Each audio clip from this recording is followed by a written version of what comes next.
Cardi B wants to gain back some of her baby weight.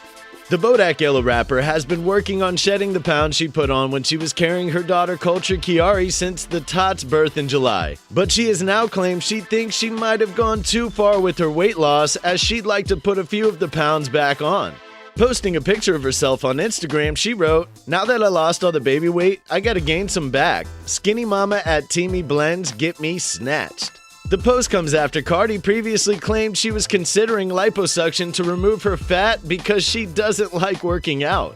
The I Like It hitmaker has been open about her body struggles in the past, and also revealed she wanted a titty renovation after being left shocked by how low her breasts have dropped since giving birth. We're betting you loved that video. Wasn't it great?